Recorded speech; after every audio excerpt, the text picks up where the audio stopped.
মার্কেটে আমরা দেখতে পাই যে রমজান আসলে সেখানে বিভিন্ন অফার দেওয়া হয়, ডিসকাউন্ট দেওয়া হয়। আর আমাদের কান্ট্রিতে দেখা যায় যে আরও বেশি দ্রব্যমূল্য বাড়ানো হয়, সিন্ডিকেটে চলে যায়। যেমন লেবু পার পিস আমরা 30 টাকা করে পিস কিনতে হচ্ছে, তাহলে হালি কত আসে? আমরা যেখানে দেখা যায় যে নর্মাল টাইমে লেবু 15 থেকে 20 টাকা হালি কিনি, রমজান মাসে তো মানুষ একটু শরবত খাবে লেবু দিয়েই, তাই না? সেই লেবুর পিস যদি হচ্ছে পার পিস 30 টাকা হয়, তাহলে এটাকে সিন্ডিকেট বলবো না তো কি বলবো? আর এটা আমরা স্টুডেন্ট, আমরা এখানে ব্যাচেলার থাকি, আমাদের পক্ষে তো এটা কেনা সম্ভব না। আমাদের সবারই একটা বাজেট থাকে।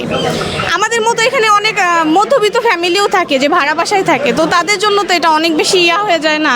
তো সেই জায়গা থেকে আমি আর কি ওনাকে বললাম। উনি আমাকে বলতেছিল যে হচ্ছে সিন্ডিকেট না, উৎপন্ন কয়জনই বা করে, অনেকেই করে। এমন আছে যে যারা উৎপন্ন করে তারা প্রপার টাকাটা পায় না, যারা অন্য মাধ্যমে বেশি স্ট্রাগল করে নাই, পরিশ্রম করে নাই, এই যে কৃষক যারা আছে ওনারা কিন্তু দিন রাত মাঠে একদম রোদের মধ্যে, কড়া রোদ বৃষ্টির মধ্যে কাজ করে যায়, কিন্তু ওনারা কিন্তু প্রপার টাকাটা পায় না। কারা পায়? যে উপর মহলে যারা থাকে তারাই ম্যাক্সিমাম প্রফিটটা পায়, সেটাই আর কি বলতেছিলাম।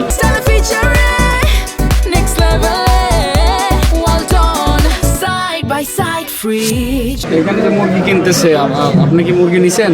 হ্যাঁ, আমার মুরগি অলরেডি আর কি দাম কেমন লাগছে আপনার কাছে?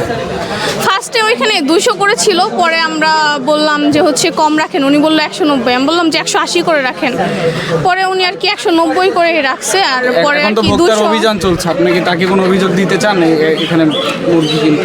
অভিযোগ অ্যাকচুয়ালি অভিযোগ দিলে অ্যাকচুয়ালি সবাইকেই দেওয়া যায়, কারণ সবাই সেম ক্যাটাগরির। শুধু তো উনি দাম বেশি রাখতেছে এমন না, আশেপাশের দোকানগুলো দেখলেও লক্ষ্য করতে পারবেন।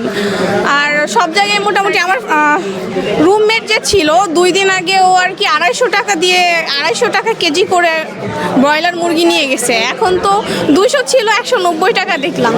তো হয়তো ওনারা কোনোভাবে সামহাও টের পাইছে যে ভোক্তা অধিদপ্তর আসার সম্ভাবনা আছে, তাই একটু আগে হয়তো কমায় রাখতেই পারে।